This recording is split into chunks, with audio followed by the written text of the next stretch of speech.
Hi guys, Whisky Geek here. Welcome to my advent calendar episode for the 19th. Already this week has been fairly long and tiring, so I'm hoping that this Whisky Wednesday is going to be a good one. I'm also going to be testing something a little bit different for this video and using this space over here to present some of the notes and tasting profile as I go. But first, I need to pour some whiskey. So let's see what we got. Ooh, I wasn't expecting this so early on. I think this may well be the oldest whiskey I've ever tried. As part of Douglas Lang's Xtra Old Particular range, this Carsebridge 40-year-old was distilled in 1976, so it had been aging for 13 years before I was even born. Now it is another single grain scotch, but I'm not going to let that deter me. It's bottled at 49.9%, and from the looks of it, a full bottle of this will set you back 230 quid if you can find it. Now because of the age, I'm going to take my time with this one. Really make sure I pay respect to it and get everything out of it that I can.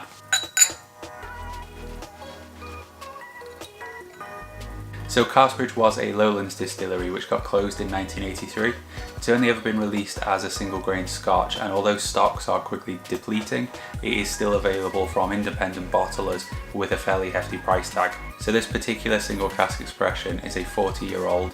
It's bottled at cask strength of 49.9%, filled from a refill hogshead, cask number 11587, and there was only 148 bottles filled. Now the first thing to appreciate here is the colour. It's a really nice deep amber gold colour, and it comes out about shade 14, which is Old Bordeaux on the colour chart. Next we take a look at the thickness and consistency, and it's surprisingly thin for a 50%. There's very little to see in the way of legs at all. And now we get to do the real stuff. On the nose.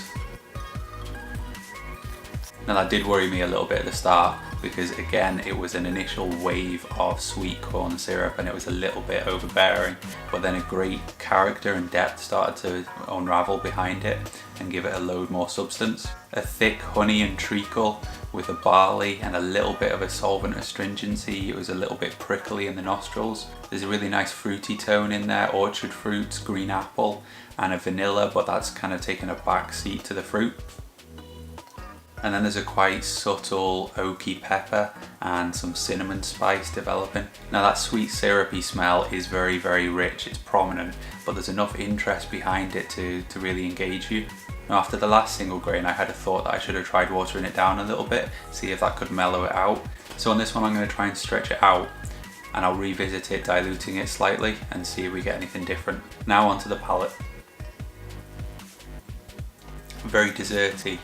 Toffee apple, vanilla fudge, cinnamon biscuits. The aftertaste is interesting as well. It's like thick treacle over porridge. There's a real cereally tone to it, and then that wood starts to evolve behind it. It's a really interesting woody tone. It's not something I've experienced before. It's more like bark rather than the internal wood of a tree. It's soft and rich and incredibly sweet, but the longer you leave it on the palate, the more those tannins start to evolve and start to develop. And they've got a really interesting character. A little bit coarse, a little bit barky. A real rich dark chocolate is starting to come out as well. I'm not sure I'm going to convince myself to add water to this. There's still a solventy tone in there, it's like a wood polish or something. And that finish is incredible.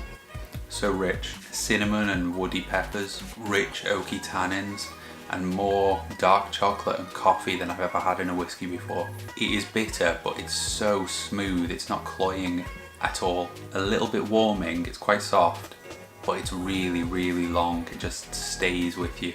Now I'm trying to make up my mind whether I do add water to it or not. I've been fairly careful and I've left myself enough to do it, but I'm enjoying it so much that I really don't want to.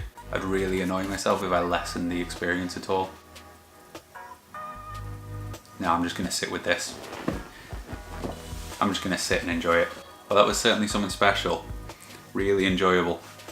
I'm glad I chose to sit and appreciate that one, because I think that's a whiskey moment that's going to stick out in my memory for a while. And I think I'm going to get to carry on and enjoy this finish for a while as well. So I've rated that a 96 out of 100. It was a fantastic whiskey experience.